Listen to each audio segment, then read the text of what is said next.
Good morning, friends. This is Mrs. Calendar. Today I'm going to show you how we draw our high contrast winter landscapes. All you're going to need for this is your piece of paper, a pencil, a Sharpie, and one of these handy dandy circle tracers. So to start things off, I'm going to use my claw and hold down my circle.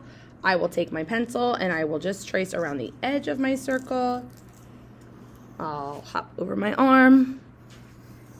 And then when I pick this up, ta-da, now I have my circle shape that I will work with. What we want to do is we want to build our landscape, and to start, I am going to draw the line for my ground and my sky, and I'm going to keep it down close to the bottom of my circle so that way I have a lot of room for my big colorful sky. So I'm just going to draw a line going across the bottom of my circle like this, and then I'll go in and add my mountains. Now, my friends, when we draw our mountains, Notice, friends, that I practice some things out here in my outside area. This is all going to get cut away anyway when we're done. So anything you want to practice or try out, all of this open area around your circle is yours. I don't draw them like straight lines because mountains are not straight lines. They are made of rocks, so they're a little bit bendy and wavy like that. But I'm also not going to go da-da-da-da-da-da-da-da-da and have them be super crazy. So I want just a little bit of a rough line to create this mountainous shape. So to do this, what I'll do is I'll come over to the side of my circle, and I'm just going to make a few mountains, some that are really tall, some that are a little smaller. I can have some that are in front, some that are behind. I fit 4 on here. You might be able to fit a little bit more, but that's what I did for that. So next thing that I'm going to do is I'm going to create this 3D side for my mountain, so the side that's going to be in shadow. And to do that, what I'll do is I'm going to connect from the tippy top of my mountain down to the side of my mountain. And for this one, it's pretty easy because I can just connect it just like that. So what I'm going to do is I'm going to go from the top, and I'll draw another kind of jagged line going all the way down to the bottom, to the bottom, to the bottom, and to the bottom, which we will then fill in with our details.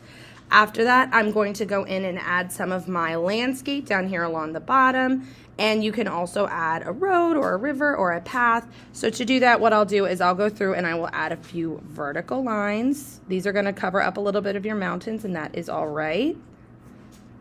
And whenever I do evergreen trees, I either have the lines going down this way. So when I make evergreen trees, I either have the lines going diagonally down, or you can also have them going diagonally up. It's okay if they look a little silly and not quite as full as you want them to right now, because we are going to be filling these in with Sharpie as well. So really, I'm just sort of adding some of those details. The other thing you could add, my friends, if you'd like some information here in the foreground, is you could add either think of it as a road or a river or a path, and the key here is that you want it to go from really small and slowly get larger to make it look like it is coming towards you in space. Now here's your opportunity if you want to add anything fun, maybe like some animals, or if you want to add a little cabin or something on your mountain. If you want to add somebody skiing down the mountain, that is totally up to you. A lot of people ask me how to draw a 3D looking house. So if I were to do that, I would draw my house shape with the pointed roof. And then I just draw 3 lines back, 1, 2, 3, and then connect them. And now you have a 3D house. You can put a door on, you can put a window on, all those fun things. Once you are done with that, then we are going to move on to tracing in Sharpie. Now, friends, when I go to trace this, I actually like to start with these evergreen trees because they are in the foreground, and then I can fill things in around them. So what I'm using is my Sharpie to create these full-looking trees. You can add more, you can add less, that's totally up to you. But I'm going to start by tracing these trees to fill them in, and then I will go and trace the rest of everything else.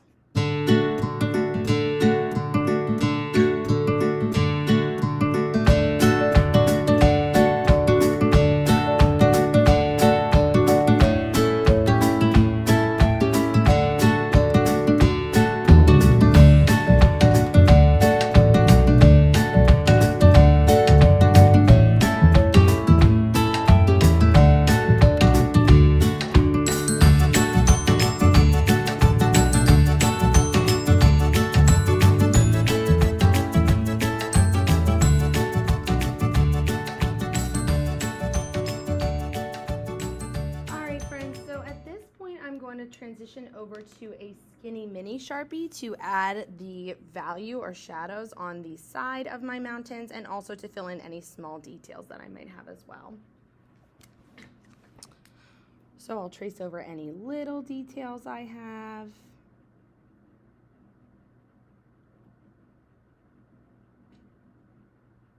I think I'll add another house over here, maybe a smaller one, so it looks like it's farther away in the distance. We'll add some little footprints walking up to it. So now I want to add these hatching lines for my shadows on the sides of my mountains.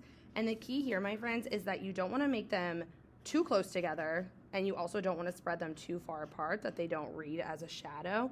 So what I like to do is I'll actually turn my paper on an angle, and what I'm going to do is I'm just going to drag my Sharpie towards me, trying to keep these evenly together.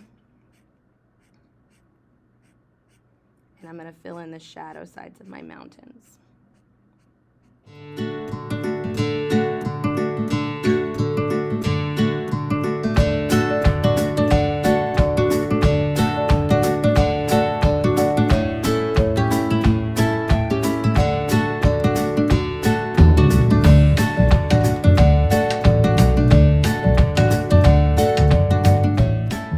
Last thing I'm going to do is I'm just going to add a few little lines and bumps going down the edges of my mountain to show the texture of that snow.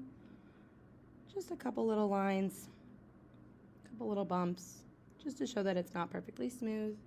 If you have any areas that you want to add down here,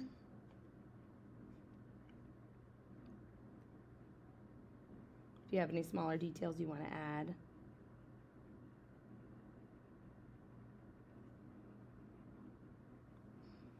Okay, that looks good.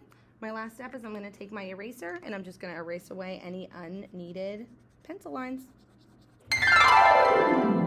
And once I am done erasing my unneeded lines, then it is time for color.